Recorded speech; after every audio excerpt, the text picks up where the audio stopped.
الذین کفروا، بے شک وہ لوگ جنہوں نے کفر اختیار کیا، سواء علیہم، ان کے لیے تو برابر ہے، انذرتہم، کہ آپ صلی اللہ علیہ وآلہ وسلم ان کو آخرت کا ڈر سنائیں، ام لم تنذرہم لا یؤمنون، یا آپ صلی اللہ علیہ وآلہ وسلم انہیں آخرت کا ڈر نہ سنائیں، ان کے لیے برابر ہے، لا یؤمنون، وہ ایمان نہیں لے کر آئیں گے۔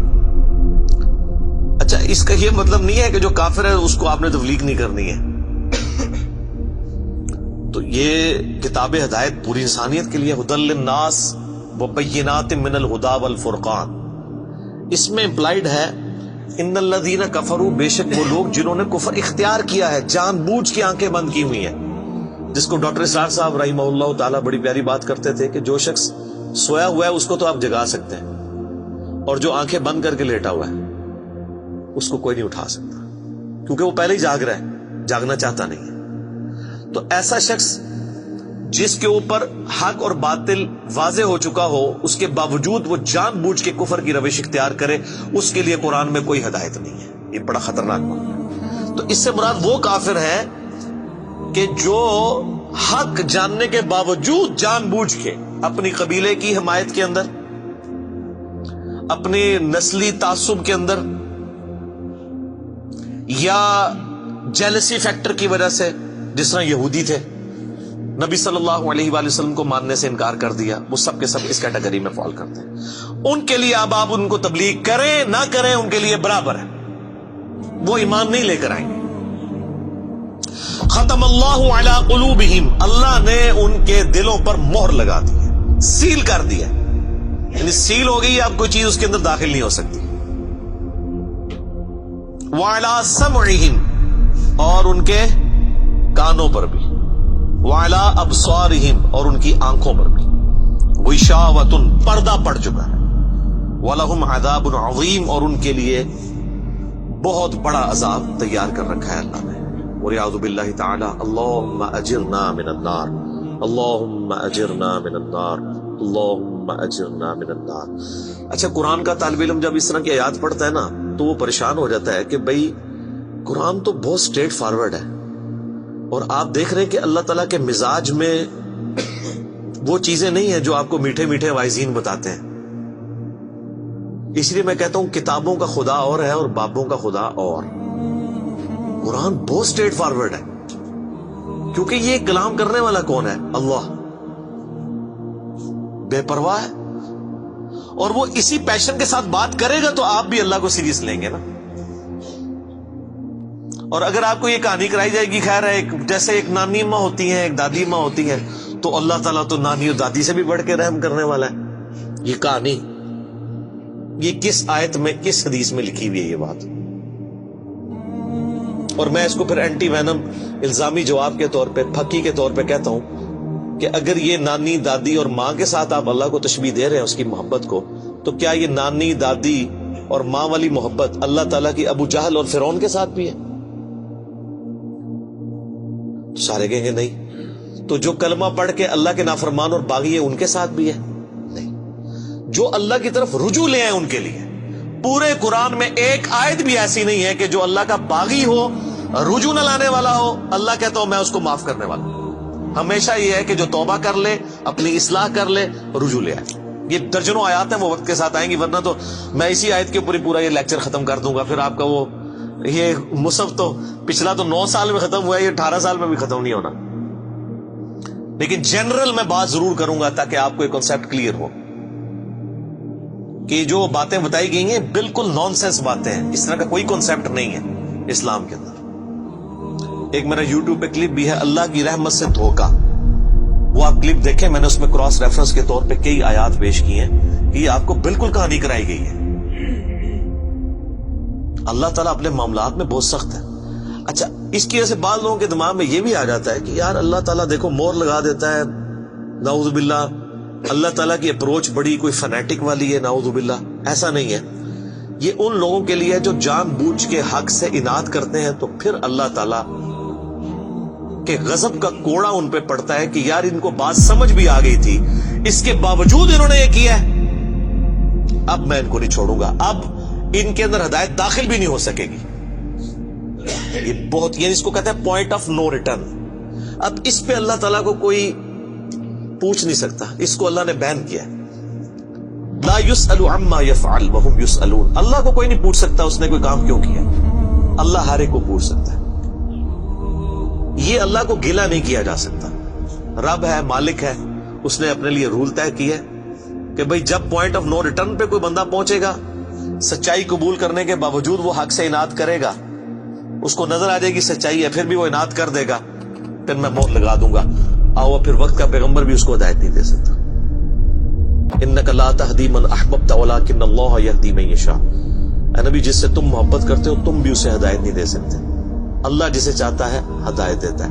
ہدایت کس کو دیتا ہے؟ والذین جاہدوا فینا لنہدینہم سبلنا. جو لوگ ہماری راہ میں کوشش کریں گے ان کے لیے ہم اپنی راہیں کھولیں گے. اس کائنات کی سب سے ایلیٹ چیز ایمان ہے، جس کے اوپر ہمیشہ کی کامیابیوں اور ناکامیوں کا فیصلہ ہونے والا ہے. تو آپ کیا سمجھتے ہیں کہ آپ کو یہ راہ چلتے فٹ پاتھ پہ گری پڑی مل جائے گی؟ اس کے لیے کوئی ایفرٹ پٹ نہیں کرنی پڑے گی. اور دنیا میں جس چیز کی منفعت چند سالوں کے لیے ہو وہ بھی اتنی ایفرٹ پٹ کرنے کے بعد ملتی ہے.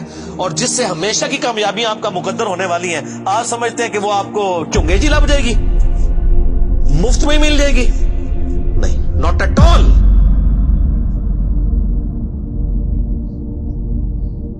میری وائف نے جب پہلی دفعہ قرآن پڑھا نا شادی کے بعد، میں نے اس کو ایک قرآن کلاس ہوتی تھی رمضان شریف میں، تو میں نے کہا میں بچے وغیرہ میں دیکھوں گا، تم نہ صرف ایک دفعہ قرآن پڑھ لو تاکہ تمہیں پتہ چلے قرآن میں لکھا کیا ہوا ہے.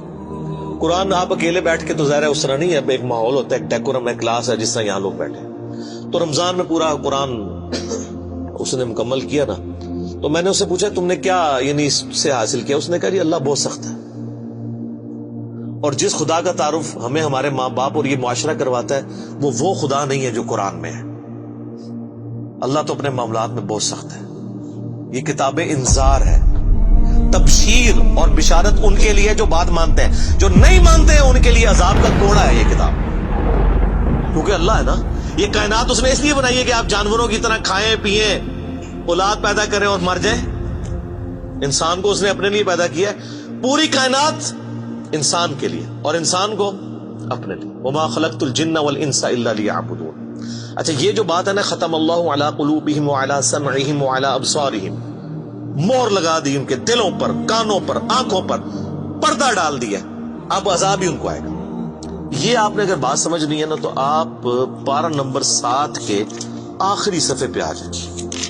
سورۃ الانعام میں آیت نمبر ہے 110، 7ویں پارے کی آخری آیت. آپ کے یہ بلو والے قرآن میں 142 نمبر پیج کی آخری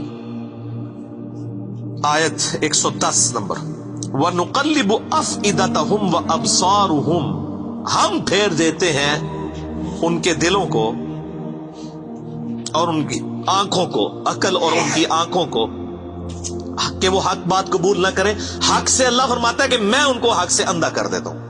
کما لم یؤمنوا به اول مرہ، جس طرح کہ انہوں نے بھی تو پہلی دفعہ جب ان کے اوپر حق کھلا تھا انہوں نے ایمان لانے سے روح گردانی کی تھی نا، اب یہ چاہیں گے بھی نہ تو میں ان کو اسلام کی طرف نہیں آنے دوں.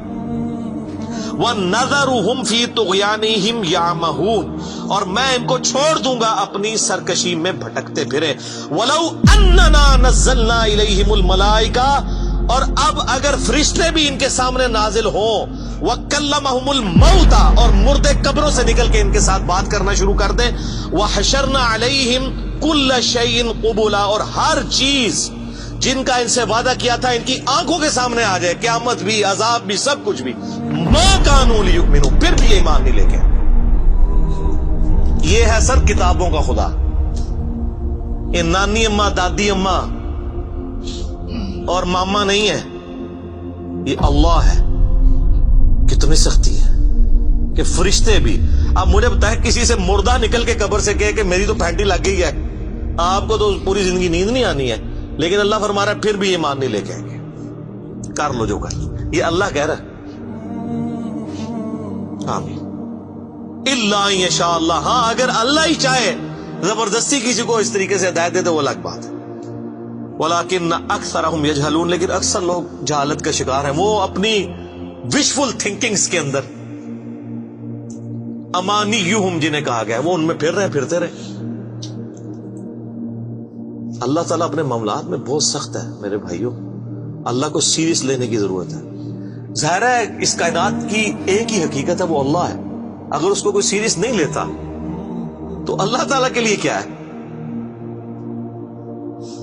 وہ تو اپنے نبی سے 3 دفعہ قرآن میں کہلوا رہا ہے قل انی اخاف ان عصیت ربی عذاب یوم عظیم.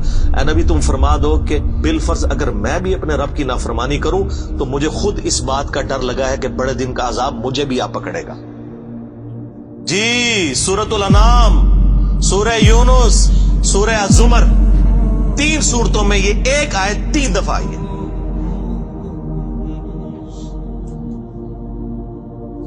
آپ مجھے بتائیں جو آپ کو کہتے ہیں جناب ہم بخشوا لیں گے، ہم اپنے مریدوں کو لے جائیں گے، اور تو انہوں کھنگن نہیں دینا کسی نے ہوتے. تو یہ اس لیے کہ نہ انہوں نے خود قرآن پڑھا ہوا ہے اور نہ آپ کو پڑھنے دیں گے ورنہ آپ کا دماغ کھل جائے. او جی گاڈ از آل لونگ، یہ کرسچنز نے بھی ایک دھوکہ دیا ہے نا، گاڈ از آل لونگ. تو میں نے ان کو بھی پھکی دی تھی کہ اگر گاڈ از آل لونگ ہے اور وہ آل لونگ کا کانسیپٹ پھر صوفیاء کے ہاں ادھر مسلمانوں میں بھی داخل ہوا، وہ جی اللہ کو ہماری نمازیں چاہیے. اور سر اللہ نے کب کہا مجھے تمہاری نمازیں چاہیے؟ اللہ کہتا ہے تمہیں تمہارے لیے نمازیں چاہیے، اللہ کے لیے نہیں، اپنے لیے. گاڈ از آل لونگ، او آل لونگ اس کے لیے ہے جو اس کا بندہ بن جائے گا، باغی کے لیے نہیں. تو پھر میں نے ان کو دنیاوی طور پہ ایک الزامی جواب اینٹی وینم پھکی دی ہے کہ بتاؤ تمہارے دشمن کی بھی بیوی ہو اگر کوئی اور اس کے چھوٹے چھوٹے 4 بچے ہوں، کیا تم اپنے دشمن کے لیے خواہش رکھو گے کہ اس کی بیوی چھوٹے چھوٹے 4 بچے چھوڑ کے مر جائے اور اس کے بچے سوتیلی ماں کے ہاتھوں پٹتے رہے، ان کے مینٹل ماڈلز تک بدل جائیں؟ سارے کہیں گے نہیں جی. کیوں نہیں؟